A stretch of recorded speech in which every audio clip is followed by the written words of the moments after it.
a ton of amazing experiences. Good job there. Nice rock, high wing. But more importantly, it's introduced me to a whole new family of friends. Like, dude, you're killing it. You're having a great day. So just never give up. Airport, and then, oh, by the way, I got carb ice while I was flying through, so the engine started running rough. And I had to Join us tonight as we're cleared direct for some hangar flying. I am Bryon Bowman, and this is SuperAero Live. That's a lot. I mean, a lot of cookies.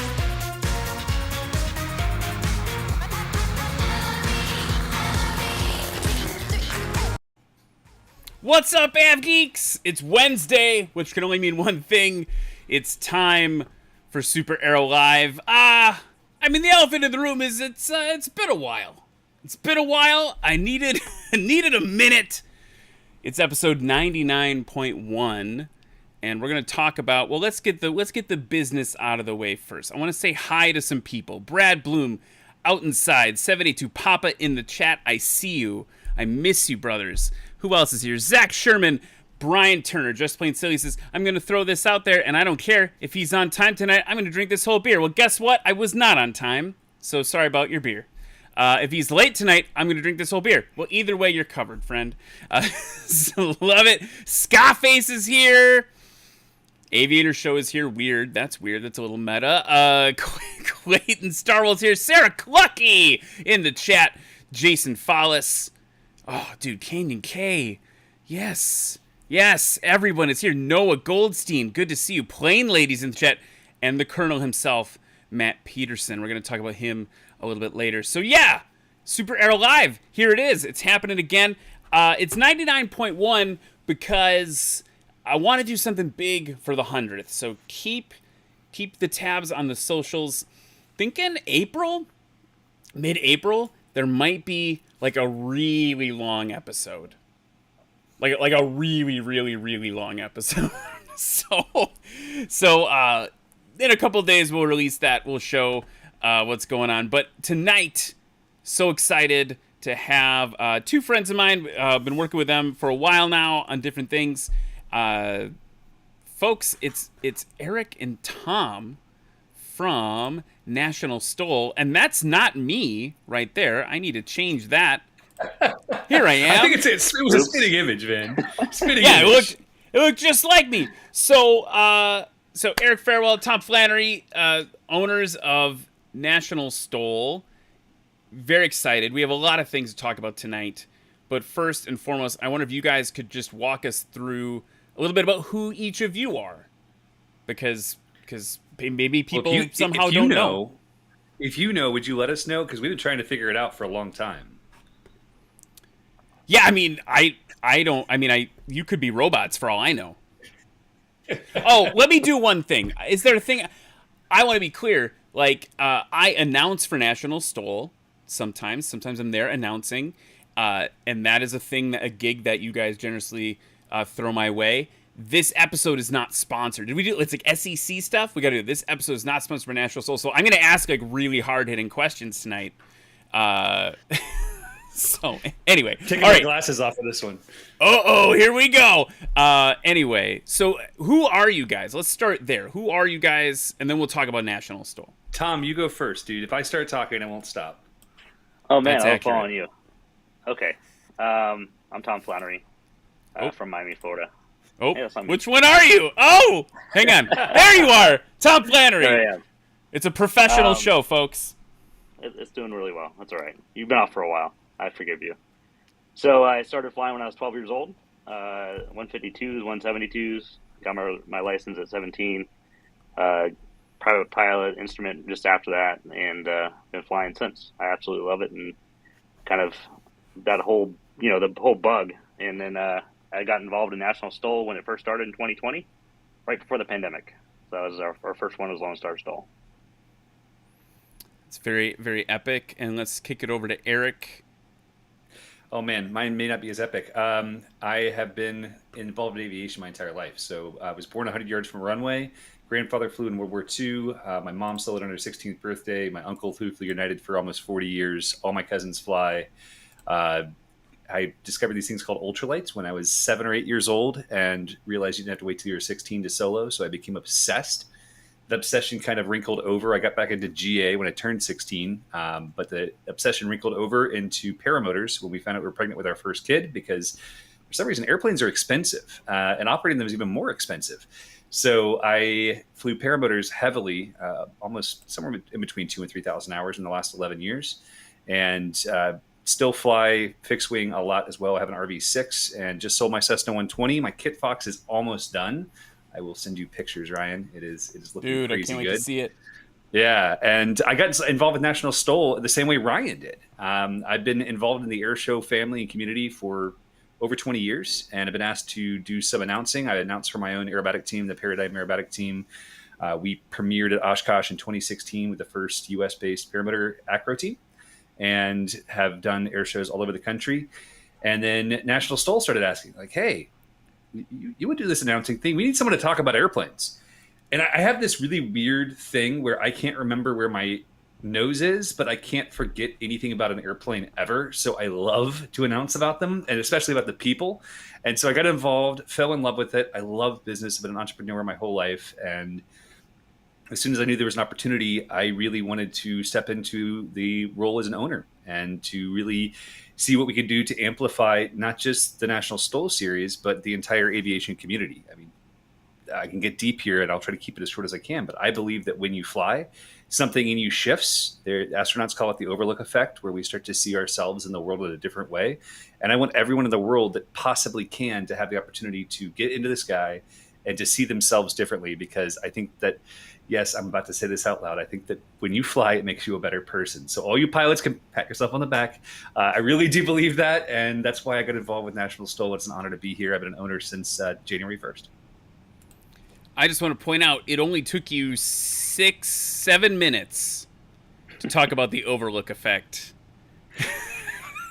Not bad, right? Not bad. No, that's pretty good. We cut to the chase. No, because you were on the show. So Eric, people might recognize you. You've been on the show before, talking about paramotors. We spent a lot of time talking about that, and we were having this the same sort of conversation about the overlook effect, and that's something that I've taken with me since that conversation, right? Like, I think that's part of what this is all about. So yeah, I'm tracking on that. I'm gonna go to the chat to see if there's any questions here. People are talking about getting ready for Sun and Fun. It's like a little aviation reunion, because it's been a while since we've done one of these, and everyone's excited to see each other. Yeah, I'm going to let you guys keep chatting about that. If you have questions about NationalSTOL, throw them in the chat. I see Rusty's here. They're just here for you, Ryan. They're just here for you. They just missed you, brother. Well, I'm excited to be back. I missed all of them. Here's someone you might know. Jeff Abrams. Yeah, Piperzilla is here. Took me a while to figure out this software, he says, but Piperzilla, that's a fun one to watch. Piper Cherokee doing STOL stuff. So 180 anyway, VGs, that thing is the highest performing Cherokee 180 on the planet. I truly believe it. Oh yeah, 100%. Well, it could have something to do with the meat between the yoke and the rudder pedals too. So let's talk about. So Eric, you're new into the series, joining Tom as co-owners now, and which one of you would like to walk us through, just in case people don't know? So we've talked about NationalSTOL a few times, more than a few times on SuperAero Live. We've had some of the competitors that people will see this season on the show. We've had one of the other founders on the show previously. So Doug was on the show back in the day. So I think people are probably familiar, but just in case if someone's new here, by the way, if you're new here, subscribe, check all that stuff out, Patreon, all the things. Who would want to walk us through, just like, let's start, before we get into the classes and some of the changes that are happening this season, who wants to walk us through just what NationalSTOL is all about? You do. I think you should walk us through as the announcer. You're very good at it. No, that's not my gig tonight. Normal. I was actually thinking, here's the thing. That's normally my job, but that's your job tonight. What he's saying is we aren't paying him for this, and so you have to That's what he's saying. All No. right, so I can take No, a stab come at it. on. I can't give it all away. No, I mean, I'm happy not- to take a stab at it. You'd give it all away. Don't lie. We've all met your wife. It's fine. What? I'm kidding. All right. So the idea of NationalSTOL, is the basis of everything is community, right? We have the community right here in the chat room. People who are watching. I see Amir Bayani, my dear friend. Great to see him in here. All these wonderful people that we get to see live and in person. And NationalSTOL is another opportunity for people to come together, for aviators to become a part of a closer-knit family that cares for each other and that wants to not only draw up the community and build itself up, but draw new people in, new blood, show them what airplanes can do and inspire them to get their own new perspective.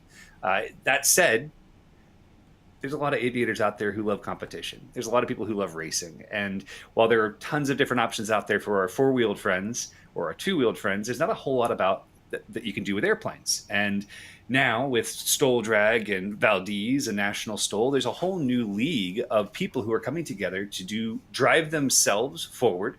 And in my opinion, it helps drive all of aviation forward, because racing does that in every industry. If you start racing, people start developing and becoming bigger, better, newer, etc. So NationalSTOL is a racing series designed to measure the shortest takeoffs and the shortest landings. It's scored like golf, and there's a line on the ground that your main gear has to pass for a landing to be good or clear, not a scratch.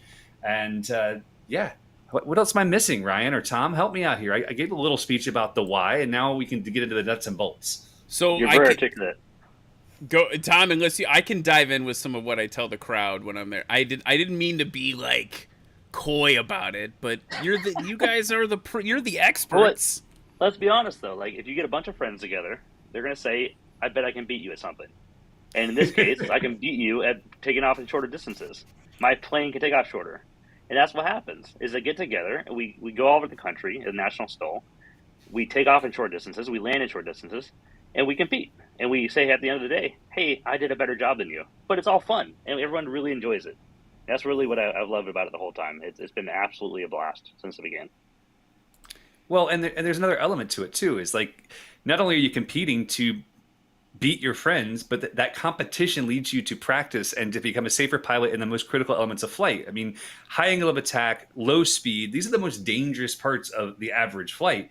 And we live in those, but we live in them in a very safe manner. And especially with some of the changes we made this year, where we have a rookie class and we have all these different things that are designed to try to help newer pilots get into this sport and get into the idea of backcountry flying, where if you have an engine out and you're flying with Corey Robin or Mike Patey, they're not scared.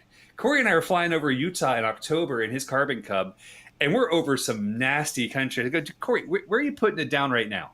Engine quits. Where are you putting it down? You're flying a Continental. I mean, where are you putting it down?" No digs on Continental. I also fly Continental. But he looks down, he points to the side of this hill. He goes, "Oh, I wouldn't land where I pointed out." I was like, "I'd land on the little draw down there." "Oh, no. I'd land on the side of the hill going straight up." I'm like, "Are you serious?" He's like, "Oh, yeah, let's try it." Right? Because there's so much consistency in practice, not just for competition, but for actual backcountry flying, the adventure flying. And that makes you a safer pilot in every form of flight. So I think that thing, if I will step into my NationalSTOL announcer role for a second, that thing that I've watched, that's what I've watched from the sidelines that is so impressive. I mean, it's one thing, and I've got some footage we can show in a second in case it's still not making sense to people as we talk about it, but visually, if you're a visual learner, we'll show that in a second. Like, I think it's one thing to watch someone like Steve Henry, Colin Keneva, Hal Stockman, people who are like, or Corey, right? People are like, capital S STOL pilots or something, right? Like people who are just, whatever that means. Like people who are like the heavy unlimited competitors, as we're going to talk about in a second. That's magic. It's magic to watch them do that. But what is really exciting to watch over the course of the season is to watch the rookies come in and to watch them put in the reps and watch those distances. I forgot I'm in a tiny window. Watch those distances shrink and shrink and shrink and shrink, right? Like as they get better and better and better. And that is something that is really cool. And there have been at least I think at least 2 engine outs I've seen during National STOL competitions, and they are a total non-event.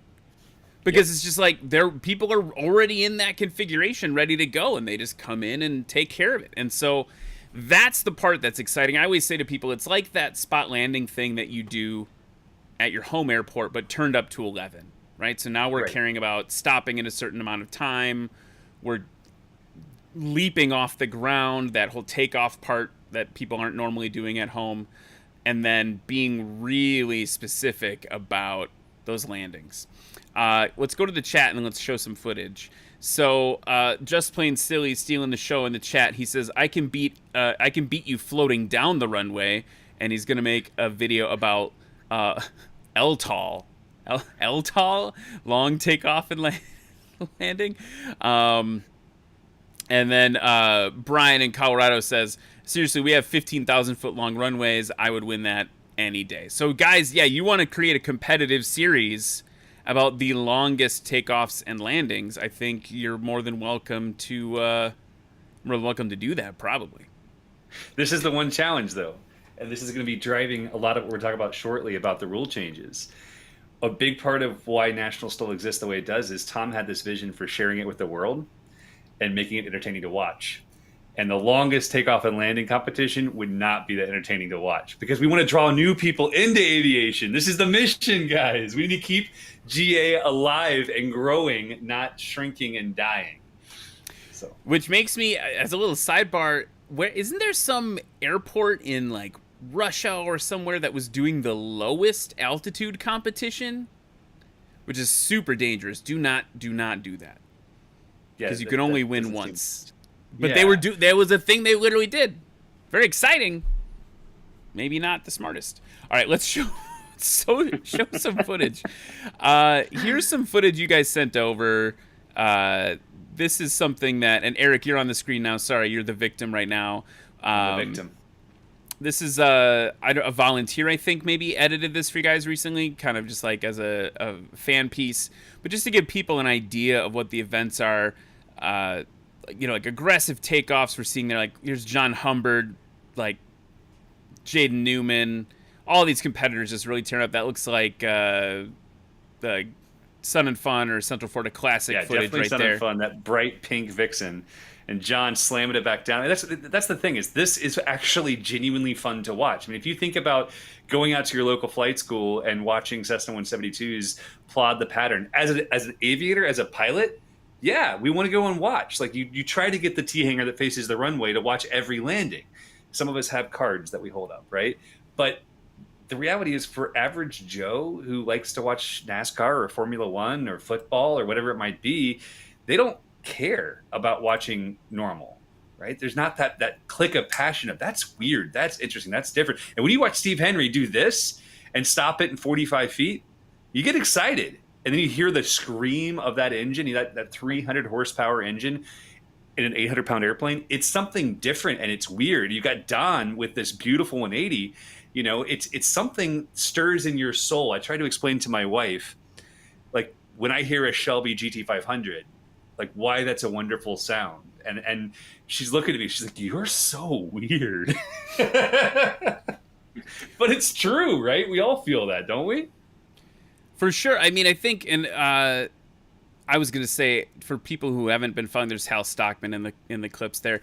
I've seen Steve Henry take off in 6 feet at a National STOL event. Yuma, baby. It's coming up. It's coming up in April. Can't wait. Super hardcore stuff. We had great wind at Swamp STOL last year, too. It was just a slight crosswind. And really, when we turned on that west runway for practice, oh man, we're doing like Andrew Patry stopped before the numbers when he was landing. So it was absolutely crazy the day before. But it all depends on what the wind's going to do that day. And of course, in that day, it was just, a north-south wind, but barely, I think it's 15 knots in these videos that we're seeing here. There's the Moac, the Legend Moac. It's such a cool airplane. But, all these guys are doing absolutely cutting-edge, bleeding-edge stuff to their airplane. Well, even that person. We get the Ivanka, which even the Ivanka was doing a good job. I mean, it's a C2, and it was 1936, I think it was when it was built. And he was doing 400-foot takeoffs or 300-foot takeoffs, which I probably can't do in my 172. So But everyone on the airplane, they're pushing themselves to where they can improve their own skills. You have them improving their own airplanes. If they're experimental, they're trying different stuff with their wing, etc., changing their engine. But the certified aircraft are going to different STOL kits, talking about sportsman STOL kits, or doing VGs and doing different tweaks to improve their airplanes.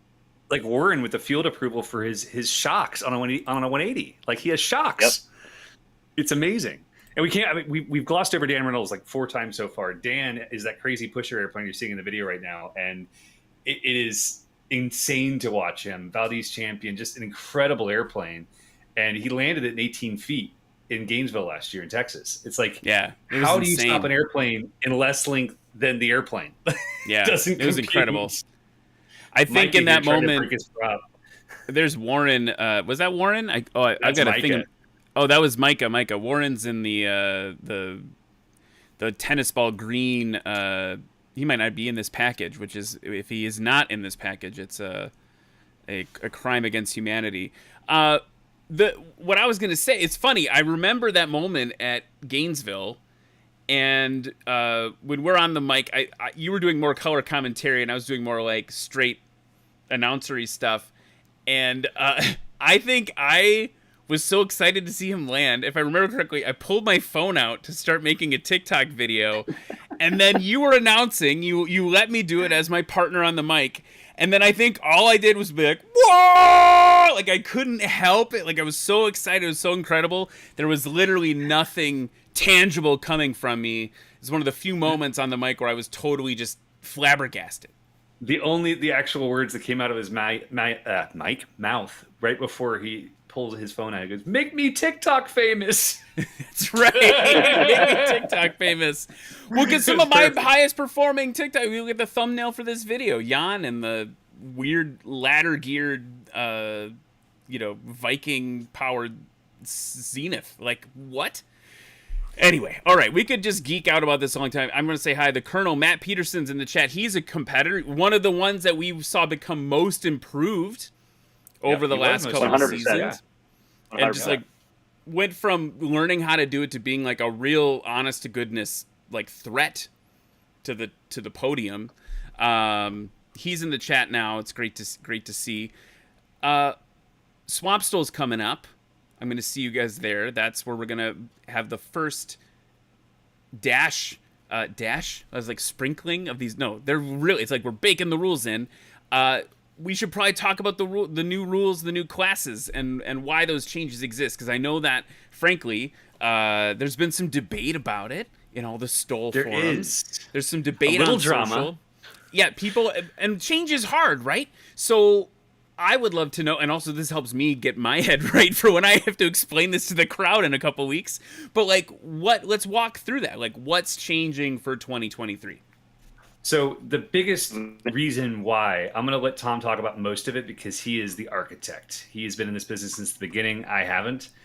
But we're trying to create something that draws more and more people in to watch. Not just to watch the TikToks, which we had over 4 million views in the last 2 weeks. I believe the numbers are. It's insane. But to get people involved, coming off the street, seeing the YouTube video going, what is that? And then staying engaged through the entire thing, right? That's the mission. That's the goal. And so I have to say, honestly, Tom knocked it out of the park, the idea of keeping things engaging. And there's still areas that will need refinement, for sure. But before, we have classes with 3 competitors and, one guy's 200 feet score better than the other 2. And you're watching these same 3 over and over again, and it's just not as exciting as we could make it. So Tom's mission was make it more exciting, and now the mission is also keep the people happy. So Tom, do you want to explain some of what you did to get us there as far as that process? Sure, but let's talk about, there's 8 major changes what we did this year. And this is the time to make the changes. We're in the off season, so everyone can, adjust to the rules that we're doing, and we don't want to change mid-year. One of these changes is more flying. We want to have more flying than we've ever had before. We want to have more heats throughout the day. Previously, we capped it at 3 takeoffs and 3 landings. So we start at 11 a.m., we end around 3 p.m. We're trying to expand that as much as 6 takeoff and landings. And those cycles are going to be, more impressive as we continue through the day with different wind conditions. The next thing we did was we created a rookie class. We, one of the things that really kind of wasn't great is last year people would come to me and say, hey, I want to compete, but I'm not a national level. And I'd have to explain to them that we all were at that point one time and that anybody can join the series. But now we created a rookie class to welcome pilots and to kind of get them acquainted with the series. They go sit down with a STOL pilot who's done this a couple times, explain how to do it, how to run the pattern, what to look for, what to avoid. And so that's something that we're really excited about too. And that new rookie class will continue through this whole season. We created a PAX winner, something that comes out of SCCA, IMSA, is a handicap winner for the series based per event. And what that is based on the class. So real simple, if the best airplane has 100 and the worst airplane has a score of 400, you take that 400 score divided by 4 based on the previous year. And so that's what we're going to do this year. So if someone does really well in their class, they could be the PAX winner for the event. And they'll get a nice little prize for that. We created an unlimited class, which I think is absolutely cutting edge. It's going to be what pushes us forward. Is as these pilots, as these competitors keep tweaking their airplanes, they're going to get shorter and shorter distances. So the unlimited class is open for any airplane that qualifies for our series. It has a cash purse and it has awesome prizes from our sponsors. That's going to be what's going to make us the flagship event for all this stuff moving forward. We heard the pilots, one of the things that we talked about a lot last year was the championship system. So we've updated that to a point system. That points will allow people to accumulate points over the series in their class. And at the end of the series, it'll be based on the points that you have going forward. We also had issues we wanted to correct with the scoring process. We want to be more precise. We've always been precise, but we want to be more precise. If somebody tells us, hey, I think I got a 43, we want to verify that with video. And now we can do that. We have the ability to do that with technology. We created a protest on the same breath. We created protest guidelines. So if somebody wants to protest their score or protest their disqualification, we can do that as well. And the last thing we want to talk about, which everyone seems probably is in the chat for, is the class changes. Right? Last but not least, right? Well, wait. Let's changes. stop for a second. Because you just walked through a whole bunch of stuff. I'm going to make people wait even longer. People are going to wait even longer. Matt in the chat is like, give me the class information. No, Matt, you can't have it yet. No. So I just want to go back to I want to react to a couple of those things before we dive into like the biggest thing. One, can you talk a little bit about that technology application in terms of like providing that accuracy? Because the way it's previously been done to level set for everyone is that we have a set of judges. People are being judged by their peers, right? The other pilots in the competition when they're not flying, they're on the line and they're running down, marking a spot, measuring the spot, and it's collaborative, right? Everyone's making sure, like double checking everyone's work. That feels pretty accurate 9 times out of 10, right? So how did we improve that for this season?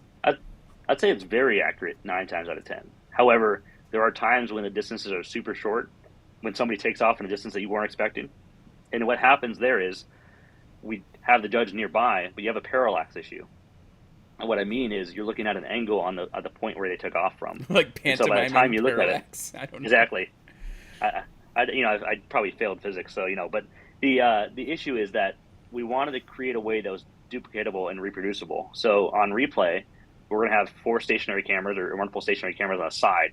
And those stationary cameras will know, based on where that aircraft left, we know exactly what spot on the runway he left. And so if we have a challenge or if we have an issue where we don't believe that score is correct, we can go back and look at that replay and say, okay, that score was correct. Or that score was grossly off, let's adjust it. Because we know that if you're at that spot on the runway, it's 35 feet or 45 feet, whatever that may be. And the key here was we wanted to remove the human factor because the pilots who are judging each other all agreed, let me rephrase, the rules committee all agreed that it's just really, really hard to judge the takeoffs. Like the landings, pretty obvious. He's across the line, he's dropping in there, right? And but the takeoffs, exactly, and they stop moving. But with the parallax effect in place, if you have a pilot who is judging and he's 20 feet down further than the actual takeoff, picking that point, that blade of grass where his wheels left the ground, is really hard to be able to be absolutely confident in. So even some of our most experienced pilots and judges said, we need something different. So Tom and I said, well, let's make the investment because one of the things he didn't bring up that I think is worth bringing up is we've almost doubled our number of events this year, right? We want to reach more people. So we want to be at more places so we can create more content so that we can promote more pilots and we can get more people in aviation. Again, it all comes back to the same theme, right? We feel like we have this responsibility to the community of aviation. So more cameras, more events, more gooder. That's good English language, right?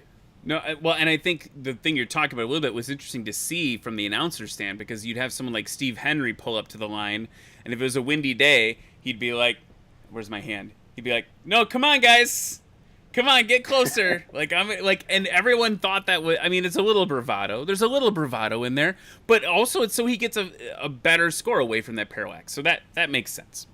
That makes sense. Okay, well, and so one of those ahead. changes though with scoring, not to jump on you, but is Steve always marked his tires. He always indexes tires. And so we're encouraging anyone to index their tires that has bush wheels on the airplane. We're also telling the unlimited class to index their tires. That way, if the tire rolls around 7 times, we know, okay, your circumference of your wheel is 24 inches times 7. That was probably around your takeoff distance. And so if we have something that's grossly different, we can say, okay, why is it different? That's interesting too, man. There's all sorts of interesting things getting ready. Plus, they're really SuperAero. fun to watch, especially if you're watching, Steve or Dan or Hal, and you're watching these guys, and they're like, it's literally 1.5 turns. You're like, how? And it's less from a scoring perspective, but on the landings, always really cool to see them locked up. The wheel's not moving and they're just sliding through the grass. Matt's threatening me over here. He says, "Move out, draw fire, release the classes." So we should probably talk about the classes, but I want to say to anyone in the chat, if you had a question with the other stuff, the other changes that Tom walked through, hit us up in the chat. We can review those. Real quick, Brian Turner says, "Ryan's beer looks weird. Is he drinking a Zima?" And I will say, no, friend. I only drink my Zima with a straw. So that's not what I'm doing tonight. Let's talk about the classes. So this was the more controversial thing from the pilots. Curious about what led to that change, and then what I what teased they the are. why. I teased the why, but I want Tom to explain it more, because anytime you have change, there's always drama, right? F1 put a budget cap in place, which Red Bull immediately broke. But the drama is insane, right? Because the goal was to level the playing field in some way. And our goal is not just to level the playing field, but to increase the enjoyment for the crowd. Because again, the mission is to get more people who never thought that they want to fly. But Tom, get me off camera. You go tell and explain, because you really, if you guys understood the sheer amount of work that went into this, I kept telling everybody, I'm like, Tom, I'm really sorry that people are upset because you worked so hard. I don't mind. I understand it. I'm wearing my body armor today. Real simply, we took every takeoff, every landing from the past 3 years. That's what it came down to. And what Eric kind of teased at the beginning was we had these giant deviations. We had aircraft taking off in as little as 40 feet in one class and as long as 600 feet or 500 feet total. And so we're like, how can we get these deviations down where it's not just like the first 2 guys taking off win? Because they were just taking off in distances that are 1/10 of what everyone else was doing in their class. And so then we looked at, okay, how many competitors do we have? How many classes show up? And how many classes just have 2 people show up at an event and then they win their class because they show up? And that's not something that anybody wants. It really, the competitor or the people watching, they want it to be competitive. And so we looked at all this stuff, and last year we had more than 9 times somebody showed up in a class, and that class, the person that showed up won just by showing up. And so how can we improve it? And so we looked at the classes and we said, okay, we have 6 classes right now. We're adding unlimited class. We're adding rookie class. So we have 8 classes. Let's remove 2 and go back down to 6. So one of the classes I really loved, and I thought it was absolutely epic, and all the pilots enjoyed it, was the light sport class, which is the J3 Cubs, everyone without flaps under 108 horsepower. And I think that was one of the probably fairest classes we have. It was almost like spec racing. Everyone in those classes had an airplane that was basically very similar. The problem is, if you want to go to our events, you're probably not flying your J3 Cub from Florida all the way up to Jennings, Louisiana. couple, 1,000 miles, you're probably not flying from New York down there either. So you had, at these events, you had 3 or 4 airplanes show up at the most. A lot of our events, we had 1 light sport airplane show up, and that's the light sport class. So we said, okay, we need to get rid of that class for now. We want to bring it back in the future, but let's get rid of it. So we got rid of it. Okay, well, what else? And one of the things we saw was light touring. The light touring class, we had a pretty good show up in that class, but it wasn't always consistent. The other thing we had was in the Bush class, the Super Cubs against the Huskies. If a Super Cub showed up, they beat the Husky, because these Super Cubs are, they're really well decked out. The pilots are awesome, and they are absolutely doing about half the distance of a Husky. And so how can we make this more fair in that class? So we said, okay, what do the AVI Huskies do? The Huskies are doing about the same distance as the 172s and 170s. Very similar. Generally within 10 feet or 50 feet of each other. And so in both sides, we have, if you put them together, it looks like this one class. Okay, this could work out. So let's put the 170s, 172s, that style of airplane, the touring airplane, with a touring Husky, essentially. And so they have very similar scores. That was the 2 big changes we made. You have the same light experimental class became sport class, because we didn't want to just call it experimental. So that became a sport class. And then we had the Super Cubs, all the experimental Super Cubs became the adventure class. And the 172s, the 170s went to the Bush class with the Huskies. And then you're left with the touring class, which is the 182s, 180s, 185s, 206s, 205s. And we also found that the Mauls were very similar performing as those. So we kind of put them all together as well. And there are outliers, and we could talk about the outliers, because yes, there are. That's where the drama comes in, right? Because you've got guys like Colin Kosabinski. Colin is a hell of a pilot, especially for his age. He blows me away.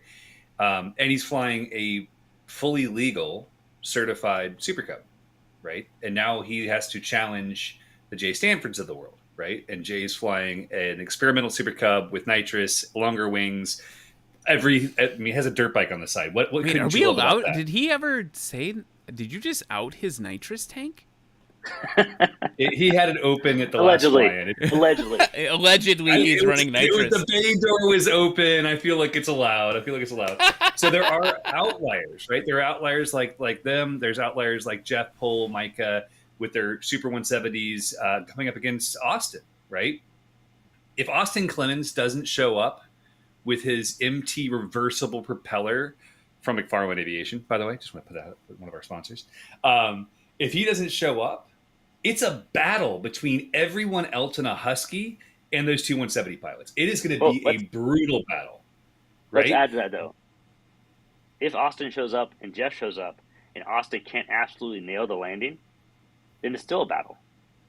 Right. It's not just a shoe-in because he shows up. It's still a battle. They're within 20 feet of each other. There are 4 events last year that Austin and Jeff were within 17 feet of each other. And there's one event which makes it a battle.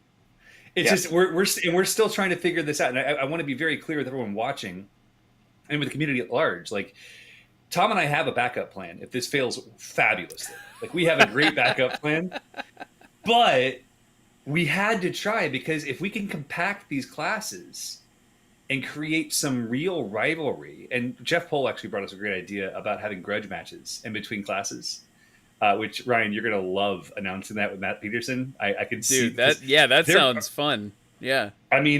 Let's just put it this way. Wrestling has broken out more than once at a NationalSTOL event after results have been released. We want to see the wrestling happen in the airplanes. So we're looking at new solutions constantly. And it doesn't mean that we're done with these classes. If we bring 10 Super Cubs to these events, we're gonna have a certified Super Cub class again. That's what it means. But we have to do something in the meanwhile to what we're drawing today and how we can make that happen. So let me, if I'm because I'm learning this, I purposely did not research this because I wanted to use my ignorance as a strength tonight. Would it be fair for me to say that basically what we're doing, high level, if people are looking at it, it's mostly now, instead of basing the classes previously on gross weight, that's how they were arranged before, with some exceptions for like experimental versus certified or light sport, things that kind of kicked it into one or the other. But primarily the classes were based on gross weight. Now we've match them more to base aircraft performance. So And that's exactly right. Right, you are. But here's the beauty of this. So NationalSTOL is currently by far the most. I mean, aside from Valdez, we have the most events, and we gather and store the most data. So Tom's superpower is spreadsheets, right? So he has taken all of the data from every event, from everything that we've done up until now, and said, okay, what coalesces, what works together so that we can have really fun racing to watch. And if our goal is, again, advancing the sport and bringing the community together and growing that community, we need to make sure that it's fun as heck to watch. We want to inspire, like, I have 3 kids. I have an 8, 10, and 11-year-old. The 10-year-old just turned 10 yesterday. He's very excited. So Happy birthday. I want them to get there and not only understand what they're watching, because they don't understand gross weights, right? Like, I fly an RB6 that doesn't know what a gross weight is, right? It's just fit it and fly it.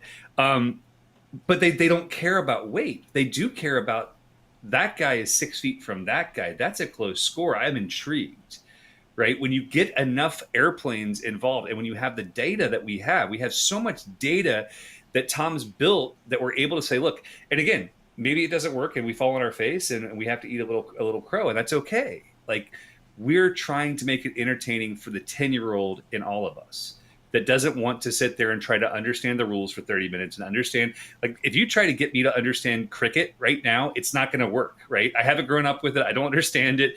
Barely understand American football, much less cricket, right? It's a fantastic, hopeful step. We'll see if it works. But that I just want to put out there the why. So one question I have then is, so let's say we've got, maybe you've already answered it. I was about to say, like, you've got like a massive outlier. Well, the massive outlier is they go up to the unlimited class, right? Potentially. Or if there was a new aircraft released, I'm thinking about one that's going to probably be available for sale later this year. Say more. I love buying airplanes. I need number 55. I'm ready for it. Well, maybe I'm the same talking model about, you already own, maybe. Yeah, maybe the same manufacturer, but a different wing configuration from what you already own. We don't know what something like the RV-15 is going to do to the circuit, let's say. So how does that work? Like, we talked about future planning, right? Like, let's say because everyone knows I am a tailwheel master, clearly. I build an RV-15. I come in, I start competing. How do things get adjusted when a new type comes on into play into the series? Because you've got all the data from, like, the big ones, right? You've got the 180s, 185s, 170s, the Super Cubs. All those things are arranged. It's not just data. Tom answered this already. It's data. Yeah, it's not just data from one time. And we have obscure airplanes that have competed with us one time. We have the data. And so the base of it is, and you kind of mentioned it too, maybe I gave you the talking point, secretly, but we started with gross weights. We went to manufacturer, we went to aircraft types. We started putting them in a different class based on aircraft types. Last year we had the same issue. Zenith 750, Zenith 701. They were different classes. We said, hey, really, they should be in the same class. And so we put them together. And so that's the stuff the tweaks we make is as we go forward, we continue adjusting and making needed changes to do it. But the baseline of it is still gross weight. At the end of the day, if we have a brand new airplane come along, okay, we're going to put in the gross weight. And really, I think Eric and I can probably look at an airplane and say, okay, this is going to be in this class based on these characteristics, right? Well, you're going to have performance data, right? Like, they're going to have, like, the RV-15 is going to have a certain amount of test pilot performance data to start you off with. But there's a whole other element here, and that's something that Tom brought up earlier, which is the rookie class. Yep. If you show up, Ryan, in an RV-15, you're going into the rookie class, and we're going to see your performance. We're going to know what your performance is for your first event, and then be able to play it forward. Now, if Micah Lindstrom buys an RV-15 or builds one and brings it in, does he have to be in a rookie class? No, he doesn't have to be. Then we're going to look at the weight, and we're going to look at the performance data based upon the manufacturer's spec, right? But the beautiful thing about adding the rookie class at the same time we're making this change is it allows us to see what average Joe pilot and average Joe airplane, whatever the airplane might be. We've never had a Pipistrel long wing come in, but a Pipistrel would be very interesting, right? There's a bunch of airplanes that would be very interesting that wouldn't fit the light sport class, even though they're light sport, that would be very intriguing to see what they would actually fit into within our setup, right? It's funny because you could have a kit box. You could have a kit box like mine, Model 4 Speedster, that's built for STOL drag. It's fast. It's not slow, right? Or you can have an STI Model 7 that stalls 12 miles an hour slower than mine, right? They're both kit boxes, but they're very different airplanes. And a Model 7 without the STI wing, you're back up to my speeds almost. So there's a lot that goes into this, that it is more art than science, but we have to be very specific in how we write the rules to make sure that we keep it racing and we keep it fun to watch and competitive. And that's where we have our own concerns, but we're willing to try it once. And we're really grateful that even the competitors who have been the most forthright. I mean, Jeff Abrams is here right now. Jeff Pohl, Micah Lindstrom, Colin Kostabinski, these guys who are like, they feel like they're being pushed aside, but really they're just the outliers among 130 competitors over the last 3 years, right? So we have to be able to look at, okay, if we got 4 people, we need to look at the performance from one event together and see how this is actually going to work, right? You don't have to spotlight me. I'm done now. No, I don't know. I wanted to. No, I just wanted. I'll just drink my Zima on camera then. Fine. I think that makes sense. I mean, it makes sense to me. I think the other thing that makes sense to me from like as a spectator sport, that's for the after show for me. As a spectator sport, right? Like anything we can do to keep people engaged in it. And, I think, for instance, like the light sport thing, I always thought that was one of the great tragedies, right, of the series, because that, to your point, was kind of a formula class, right? But then because of the fact that it is a low-powered aircraft cruising very slowly, to your point, people are like, I don't know if I want to fly my Piper Cub for 27,000 hours to get from, Milwaukee to Yuma, let's say, right? So you had this class that was that class was always very exciting from a score perspective because it's like all super tight and all the planes are this exact same. But if it's not competitive if it's just the one or the two that managed to make it. So yeah, I think it makes sense to me. I think it'll be interesting to see how it plays out at Swamp Stole for the first time, and I think the the unlimited class is also like long overdue. We kind of just talked about that briefly in the beginning, but that feels to me something like with when you've got the Steve Henrys of the world just innovating. Go ahead. Let's talk about what it does. I mean, you have the Steve Henrys, the Hal Stockmans, the Dan Reynolds, who are constantly innovating. All of them, all the pilots that are in that class. And they're constantly making changes, making tweaks to their airplanes to make them better. But what it also does with having them out of the sport class or the light experimental class from before is now you're no longer alienating that class. Because if you showed up in a light experimental airplane before, maybe a Kit Fox 7, you were automatically going to lose to one of those 3 guys because they're just doing 30-foot takeoffs and you can maybe do a 90, 100 feet. And so now what you're doing is taking those guys out of that class. And so essentially you're making that class competitive again too. And that's really what I'm excited about is when Colin Knievel was in his SS or some of these other pilots in their SSs or in other type of airplanes that are doing really well, very competitive, but they're not going to do a 30-foot takeoff. And so that's really going to be exciting to see too, is how the new sport class does. And I just want to push it further forward. Like, it gives us the opportunity to see what real innovation is. I mean, we've seen it in STOL drag. Pilots got tired of Steve Henry. Dude, Trent Palmer. He's like, I'm going to build a Cub Killer, right? And he did.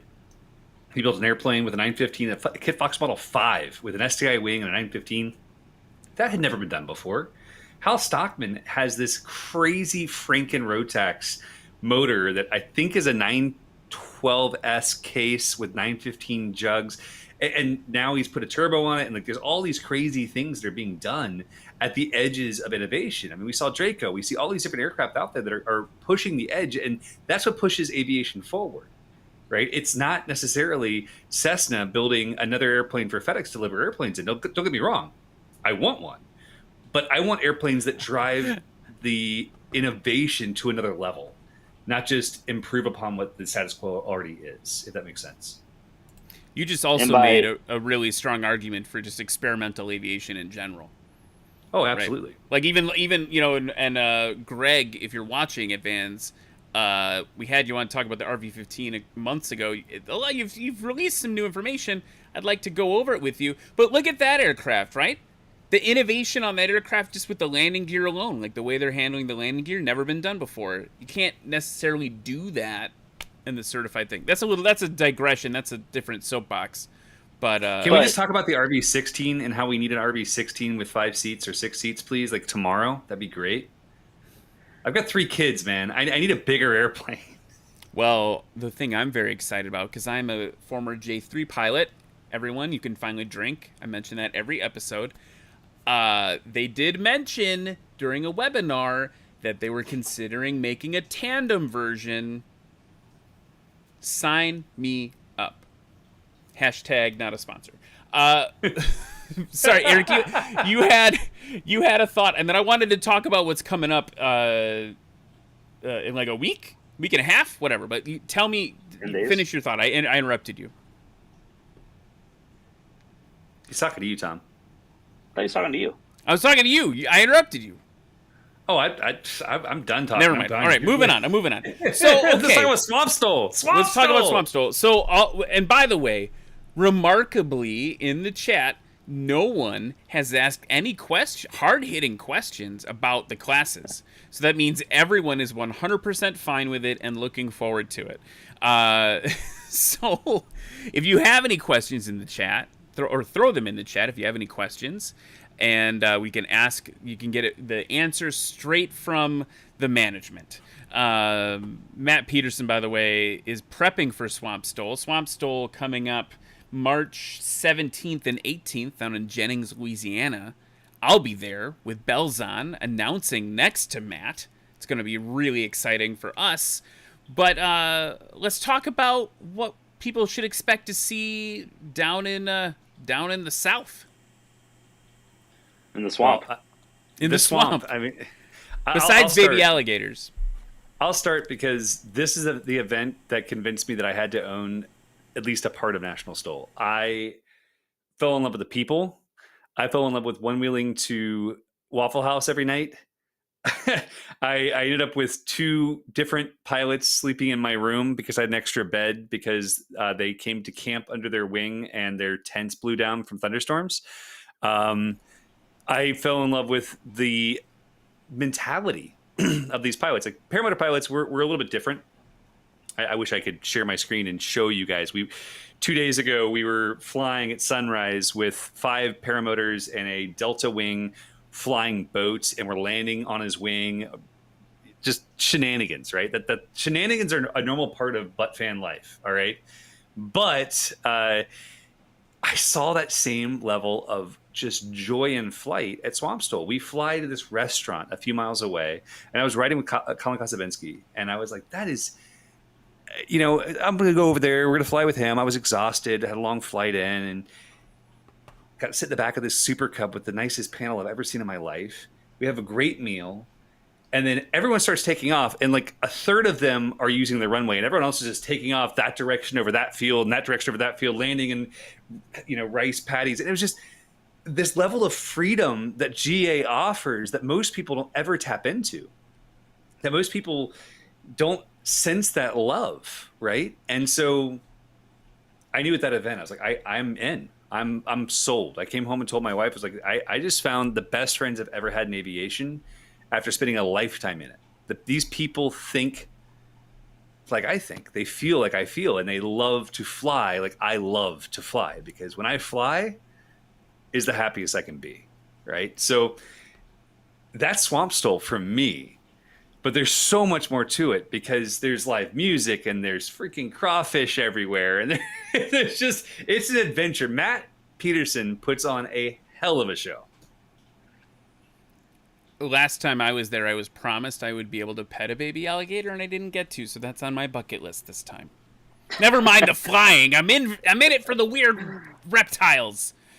Sorry, you said this really emotional thing, and I was just like, baby alligator joke. I You know what agree. we call that?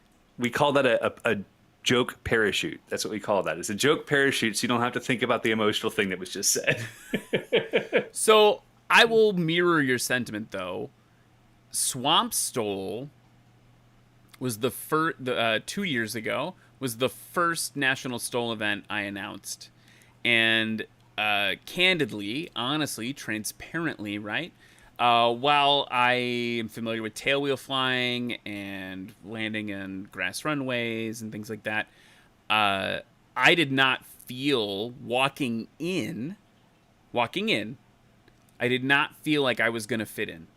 I felt like I was going to be like this outsider Cessna jerk, right? Nose wheel dork, jeez. Right. But like also just not the kind of person that would fit in with that crowd. And the thing that was amazing to me, or maybe now I'm wondering if I'm saying it right.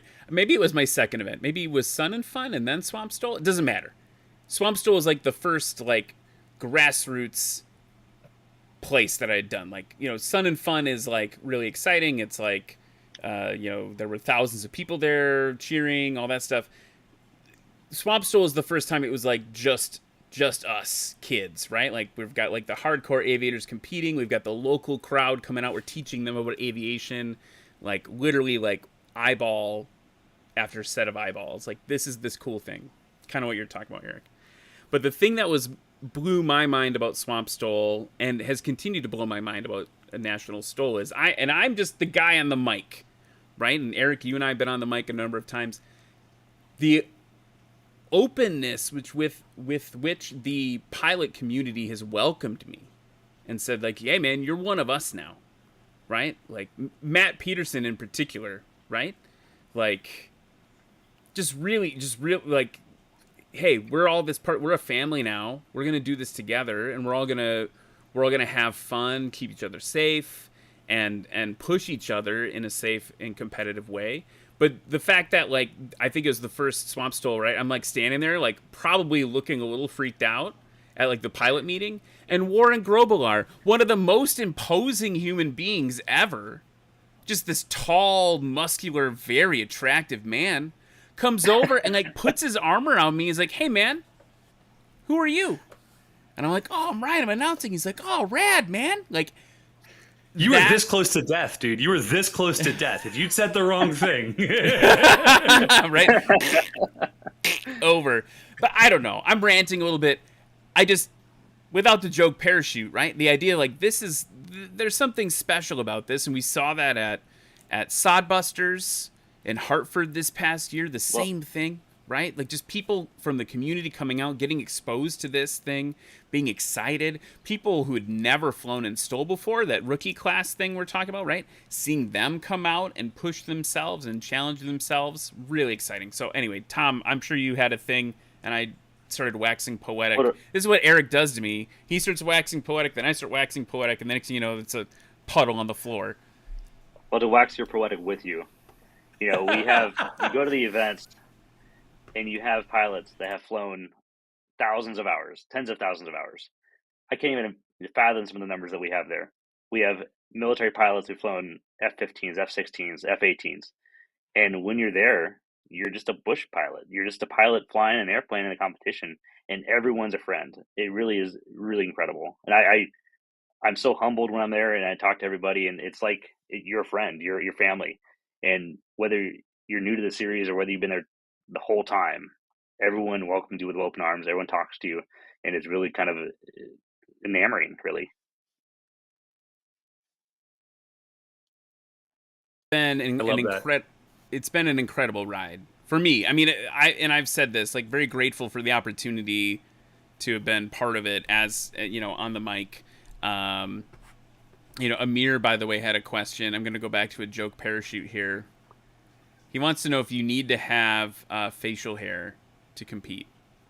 Yeah, I'll just say that I didn't have this before I got into National Stol. I mean, COVID and National Stol kind of happened at the same time for me, and I had to grow a beard. So Amir, I mean, brother, we want to see it. And also, no one's commented on the fact that Oh, wait a minute. Tom, you're wearing my outfit. That's my shirt. Yes, you have. your he outfit. is. I almost why I said it did it. earlier. Don't I tell the was- Flying Cowboys. It got a little dirty. We can't see it. Oh, here we are. There we are. Awesome. All right. I don't have my plaid on today. I love There we Fat Tire go. Cowboys. Yeah. Great dudes. I can't get it. See, here's the problem. I don't wear it because my head is too fat. Can't it We're just gonna order stay on some my triple stupid XL fat hats head. for you. Yeah, for real, guys. That's actually something I'm excited about. We are rolling out with some all new logos, all new style. Like National Stole is going to a huge new level. Now you took your hat off, I take my hat off. No, it's fine. I'm super excited about our mission because we're finally in a position where Tom and I are comparative to the majority of GA. We're young, hungry, and passionate, so excited about driving things forward. And like you said, there's no judgment. These are people who are just passionate and love all things aviation. So we're going to have paramotors, we're going to have airplanes, we're going to have hot air balloons at every event we can. We're going to have everything we possibly can. So we have a new logo, we have new tents, we have new branding, we have all this new stuff that's trying to drive. Just wait for Yuma, guys. Like Swamp Stole's the beginning. Yuma, it's going to look like a whole new show. And the whole goal is that when someone comes to the event, they're going to feel the professionalism. Because the one thing that's not been mentioned yet on this podcast, we talked about the rookie class. We talked about having senior pilots who have lots of experience come in and help rookies understand what they're doing and how to do it safely. We haven't mentioned the fact that we have air bosses in a stand on radio commanding these pilots. After our safety briefing, they know pilots need to follow the lead of the air boss. And we have excellent air bosses with Sun and Fun and Oshkosh experience who have years, decades of, whether it's tower experience or center experience, whatever, excellent air bosses who come and they work with our team and with our pilots to make the events as safe as humanly possible, right? Because anytime you're flying an event or you're flying an aircraft in a slow profile, you have to be very, very aware, not just of the airspace around you, but of what your airplane's doing. And these air bosses are working really hard to keep our pilots safe. And that's why we've had such an excellent safety record. And that's why we're working so hard to keep it that way. So it's a constant journey. And it's really exciting to see all That these is people come huge. together to support it. Sorry, I'm laughing at me. It was not a joke parachute. I was trying to show the logo, and it came up like that. And I was like, oh, nice work, Ryan. Right in the circle. Yeah, it's great. It's I got it. perfect. I nailed it. No, and that's something too. The event. Well, there you go. That's the new logo. Sort of. Hi, can we put your face in it, like just like that? Like that next T-shirt is that shot right there. Hang on, it's screen captured. Perfect. We got it. All We're right, good. got it.